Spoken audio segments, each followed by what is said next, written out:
Hi there, everyone. It's 101 on the West Coast. We welcome you to the ACSA Legislative Lunch Break, along with my co-host, ACSA Senior Director of Policy and Governmental Relations, Edgar Zazweta. I'm Naj Edgar, ACSA Senior Director of Marketing and Communications. We welcome you to our live and interactive show. Your questions, your comments are welcomed on our show.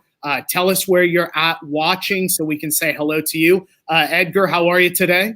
Good seeing you again, Naj. I know we took a week off, kind of missed our regular routine there. Yep. It looks like we got an upgrade here in the time that we've been gone, so everything looks good. Everything looks good. You got to like these graphics that our executive producer came up with. When we give him a week off, he can be creative and come up with all of this.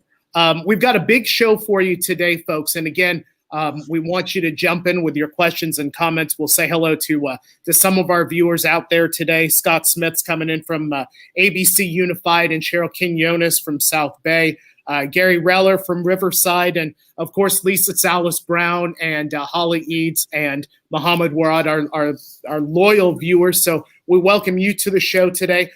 Edgar, before we go to our guest, I want to talk to you really quickly about what's happening over at the state capitol.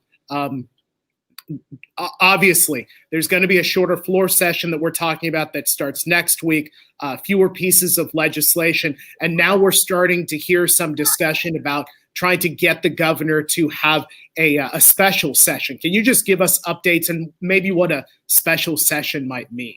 Sure. Yeah, like everything else in our world, nothing is normal this year. And that goes for the legislature and for the policymakers and them having to adjust their legislative calendar because of the shutdowns, because of limiting folks physically coming into the Capitol, and they've had to make a number of adjustments. So because of that, as you alluded, there's a bit of a shorter time frame. The policymakers adjusted the amount of bills that they were going to consider. So they really tried to limit their focus. Really, they said to COVID-related issues. Sometimes that's on the borders in terms of that if that standard is really being held true in every single piece of legislation.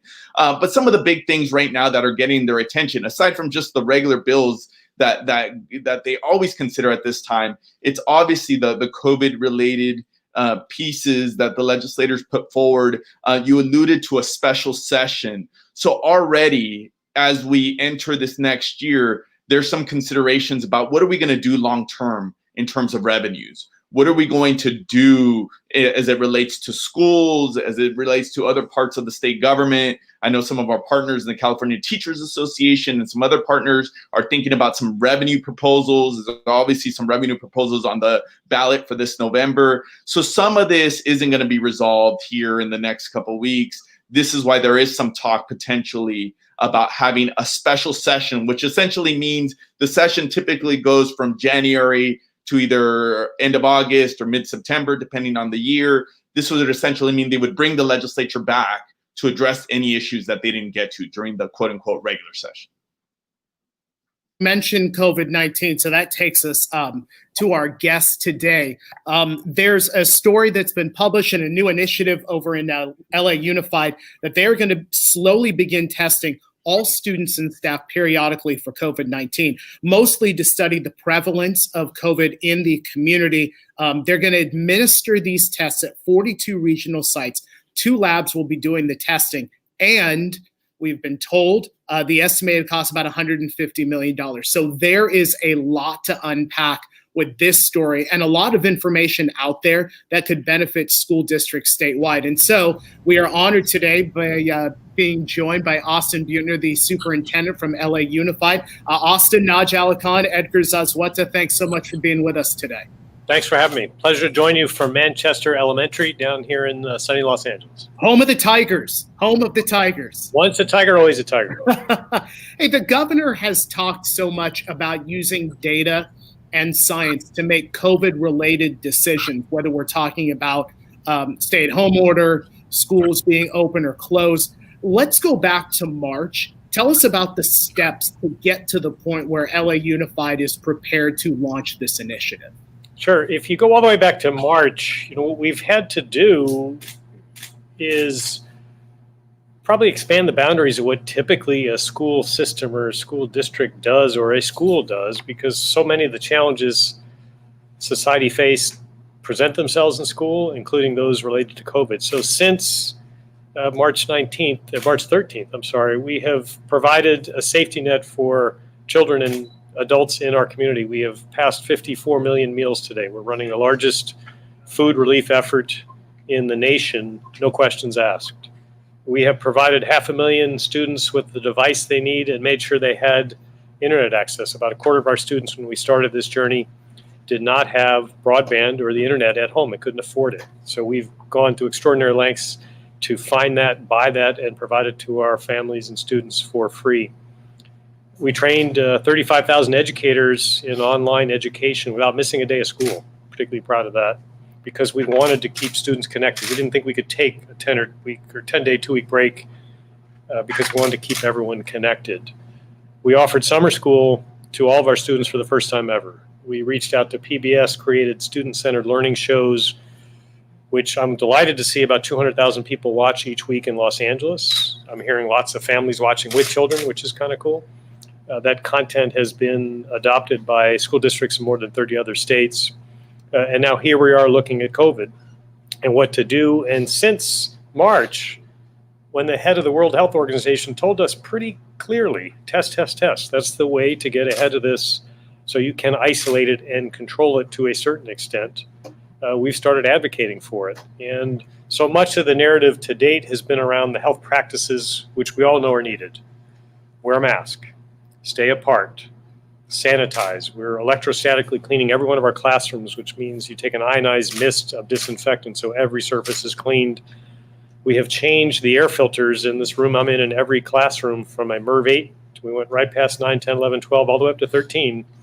And a MERV 13, the membrane is the same as an N95 mask. So if you're here, it's as safe as it can be. But the missing piece in schools is connecting that data, as you said, Naj, about where the virus is or isn't in the school community. We think testing and tracing has to be a part of it. So since May or so, we've been planning. We put together a consortium, 3 world-class universities, University of California, Los Angeles, right here in our backyard, Stanford, Johns Hopkins, to advise us on the science, which is the foundation for this. 2 testing companies, a California lab, an innovator, and more traditional lab in Kansas. 2 health insurers, Anthem and HealthNet, are both participating and sharing more information because they have information, the impact the virus is already having, whether it's doctor visits, hospitalizations, or other things. A technology giant, Microsoft, has built for us an end-to-end system to help make sure we can schedule the tests, help make sure the information goes to the appropriate authorities, and help make sure we can be part of tracing and contacting. This is an enormous undertaking. If you put this in the context, go back to the food. Schools provide school lunches for kids. We don't typically feed adults in the whole community, but we've stepped up because we could and it had to be done. We don't typically provide internet access at home, but it was necessary if we're going to keep our school community connected. And we believe while this is unprecedented, it's necessary and appropriate. Austin, thank you for joining us. We know it's a busy week in LA, and obviously excited when we were able to get you on the show. I have a soft spot for your little district down south, my former employer. And just like anything LA Unified does, this news got a lot of attention around the state. You guys really are at the forefront of trying to think about this in an innovative way. So right away, the reaction is one of like, this makes sense. Then the questions come up of like, how are they able to pull this off, especially from a fiscal aspect, given the challenges that school districts are already facing, and that LA is not unique in that respect. Everybody's facing some of those challenges. So how are you guys able to pull this off in terms of looking at it from not only the operational end, but from the fiscal perspective? It's a good question. It's the right question. It starts with a firm conviction that the alternative of not doing it is just not acceptable. The health and safety of all in the school community is our shared responsibility. And if our collective goal is to see students back in the classroom as soon as possible, we know this pandemic has had the greatest impact on our youngest learners, those learning English, those with learning differences or disabilities, or those who might have been struggling before COVID. That's been made worse. And we read so much and we know so much as educators. The best place for those students at Manchester would be here today in this classroom. We have to do it safely. And so that makes this an imperative, not an optional exercise. Now, we went to the ends of the earth. We found a testing company which can provide us with a volume of tests, overnight results, at a remarkably different costs for a very traditional PCR test. We brought in Microsoft to build the best system they could and contributed to us, but it will still cost money. To put it in some context, for us, over the course of the year, it'll be about $300 a student. Now, $300 pales in comparison to $17,000 a year Californians invest in educating children. But I'd make a little broader argument, which is this is about something more than dollars and cents. It's about giving the children that opportunity, right? For many of our students, it's a path out of poverty. For all of them, it's the promise of a better future. And so $300, we got to find it. Now, I think the place to find it is probably not in Sacramento. It's pretty clear they're broke. I think the place to find it is in the federal government, where my estimation, it's about $1 trillion a month. The federal government has been putting stimulus into the economy in one way or another. $300 times 50 million public school kids, plus or minus. That's about 15 billion. I'll round it up to 25 because we're playing with federal money. It gets big in a hurry. And that's an extraordinary amount of money if it's looked at just in this one bucket of public schools. But if we think about the impact it can have in the future of these children in our schools, and we think about the impact it can have on reopening the economy, I can make an argument it's the single best investment that the job opening people could be talking about. It happens to be coming from us as school people. We're advocating on behalf of our students and our teachers to keep them safe and hopefully get them back in school and keep them in school. But 25 billion out of $1 trillion or 2 or 3 or whatever the number is in the next round of federal efforts, I would argue it should be top of the list. And folks, we encourage you to keep sending in your questions and comments as we move through the show. Austin, let me ask you about implementation here from that standpoint. What are the steps ahead, and what's the schedule for how you guys go about? Yeah, we're going to go about this in a measured fashion. This is not a race to the swiftest. This is a race to do it right.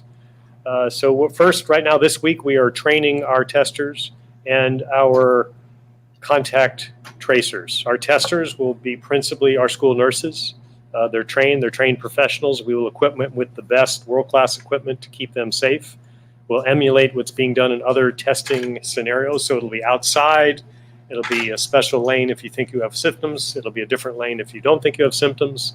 That might be hampered a bit, because right now you could fry eggs on the sidewalks down here. So most of the testing kits are not stable north of 100 degrees. So we're monitoring that very carefully.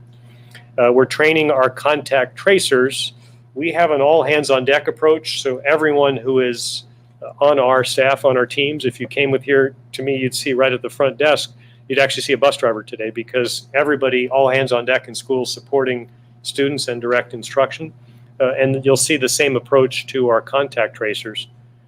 We are training them this week. So we're going through that. We'll start first cohort will be those who are actually working at schools. We have principals, we have office clerks, we have custodians and teachers who will be teaching in their classroom if they chose to do so. They'll be first. We are offering childcare starting next week for children of our staff. Our staff are essential workers, and they're the only children right now that we can lawfully have in schools based on the governor's orders. So it will be staff and children at schools first. Then we will begin to test all staff, whether they're currently at schools or not. We'll roll into all students who are not currently at schools to establish a baseline. After that, the scientists and the epidemiologists, so the best and the brightest from Stanford and UCLA and Hopkins, will tell us what the pattern should be. And it gets complex in a hurry, because we'll also be testing family members of students or staff who test positive or show symptoms for the virus. So we have these different cohorts, and think of all the different rheostats. And thank goodness we've got some terrific people from those great research universities telling us how to do it right.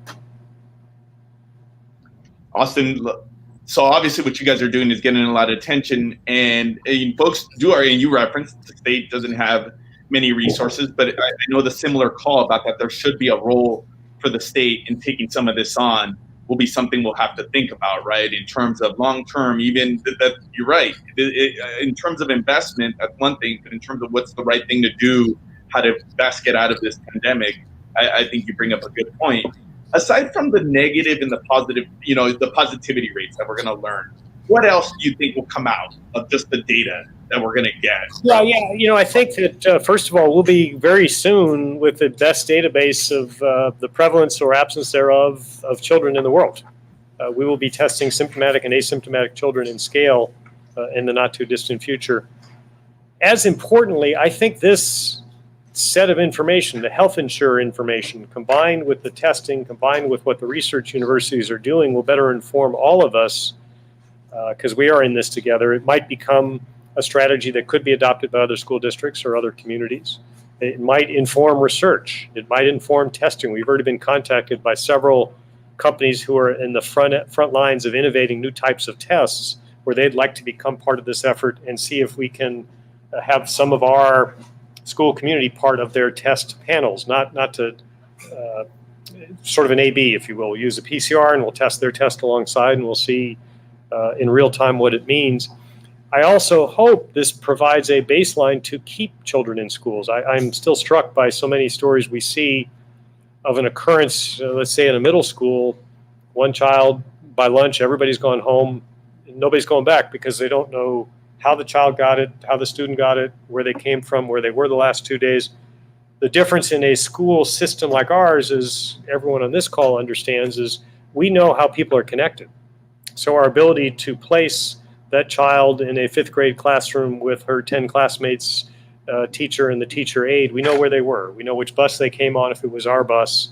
When we call the family, we're calling from Manchester Elementary. They'll take the call as opposed to an anonymous government agency that might be the IRS, the INS, or some other agency that nobody wants to hear from. So we can be part of the solution, and I hope we are. Austin, we have a comment that's coming from Stan Rose, one of our members, talking about this is such a value-added investment. But he does ask an important question. As you roll this out, what has the reaction been from your employees, from staff, from teachers, about this plan and how it moves forward? Sure.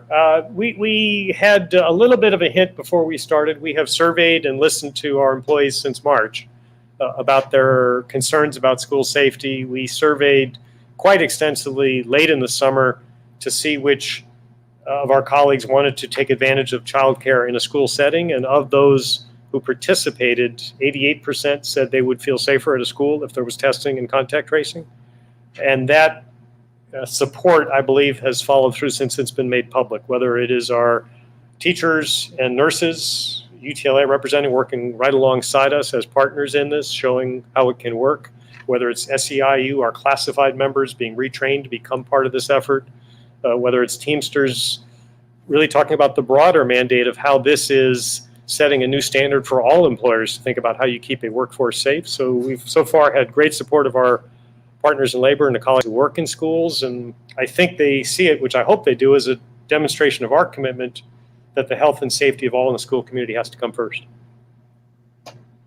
Austin, your decision and San Diego's decision kind of set the trend in terms of going to distance learning, and then it was shortly a domino effect, essentially, of what was happening with so much of the local decision making and what happened with the health situation. So I'm going to ask you the question that you probably get asked 100 times a day from your community members, from your parents, your employees.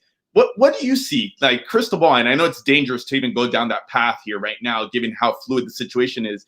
But if just looking ahead for your school year, you put an immense amount of effort into making distance learning work. What does the transition out of that look like for LA Unified? That's the right question. What's next? And we have planned for online. We planned for hybrid.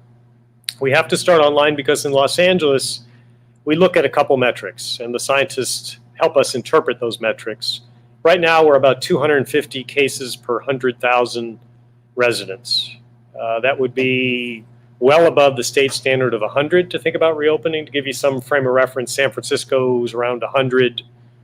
San Diego, Oakland would each be around 125. So we're behind them as a community in terms of getting the coronavirus under control. New York would be 25 or 30.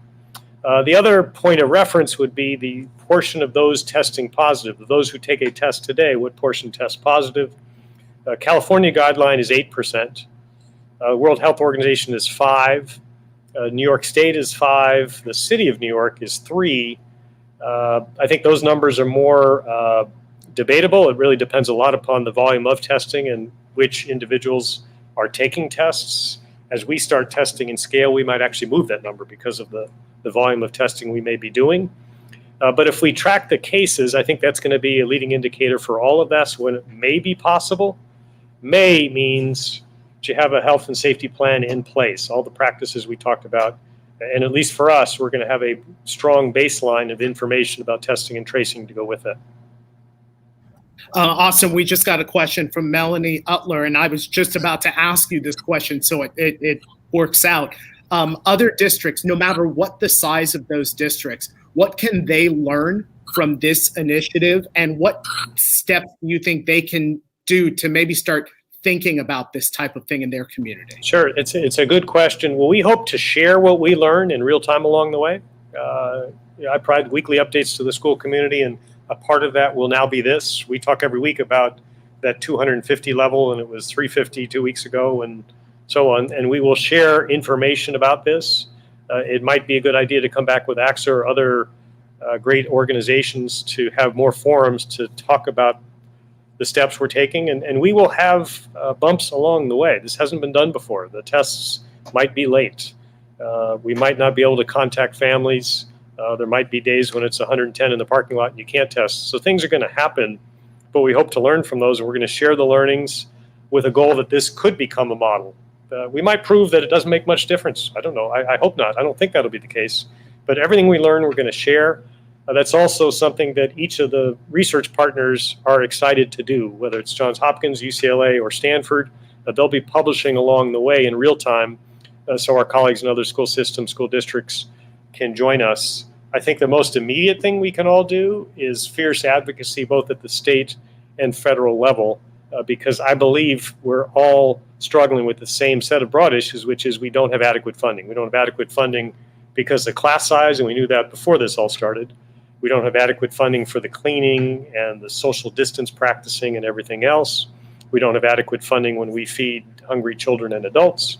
And we certainly don't have adequate funding for the devices, the connectivity, or now testing and tracing. So we're in a fight together for adequacy. If we keep that fight, hopefully we'll get to a better place, and lest a health crisis turn into a much longer-term education crisis. My hope would be at all levels, those who control the purse strings at the state level or the federal level recognize the same support that went to the health system, the ventilators, the masks, the medicines, needs to now turn that attention to the education system so schools get what they need.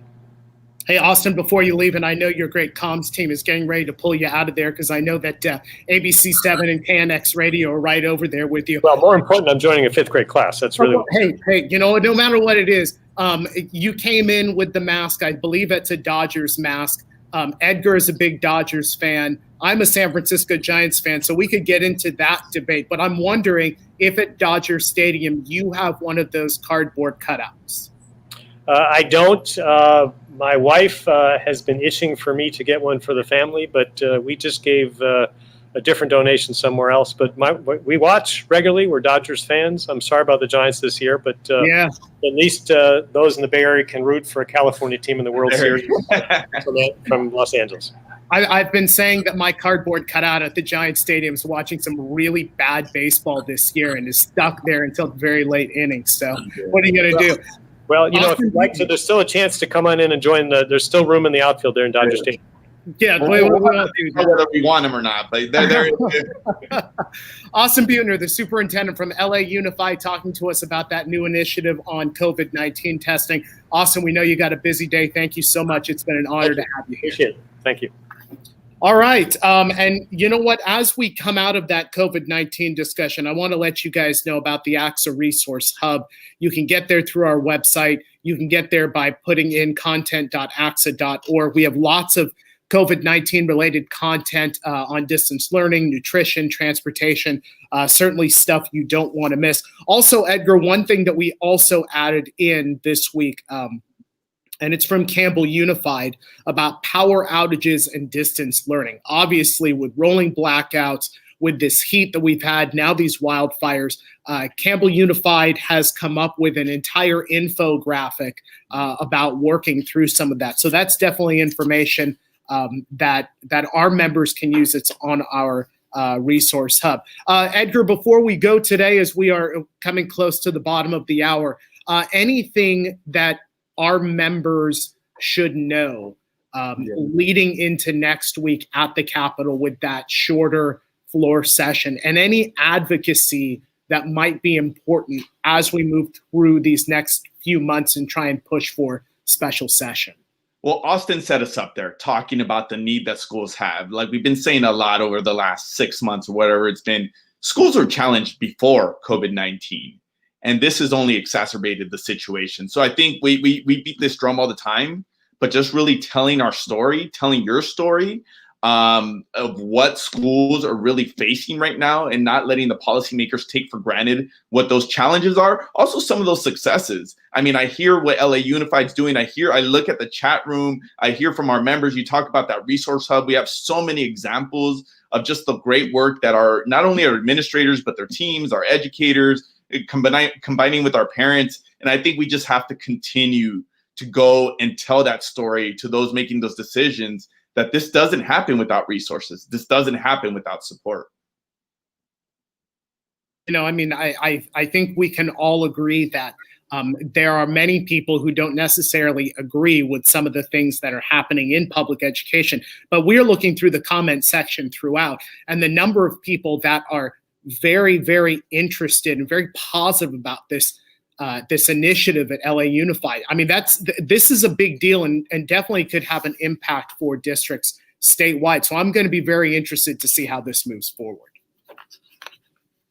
Yeah, absolutely. I think I love what Austin had to say at the end, that that we'll be able to take some of this and really apply it across not only California, but as a country. And I think the more we learn, the quicker we're all able to transition to what we want. And it's some level of normalcy, getting our kids back into classrooms safely. Well, we want to thank all of our viewers today. We had so many live viewers on today, and so many new viewers were on today. We want to remind all of you that we are on at 1 o'clock on Wednesdays with this live and interactive show with news and information from the Capitol. I guarantee next week, with the floor session going on, we're going to have more information coming in from the Capitol. Big week ahead for public education. Edgar, always good seeing you, man. See you next week, Naj. Take all right. care. Thank you, folks, again for joining us here on the ACSA Legislative Lunch Break. We'll see you again 1 o'clock next week right here on ACSA Facebook and ACSA YouTube. Have a great week.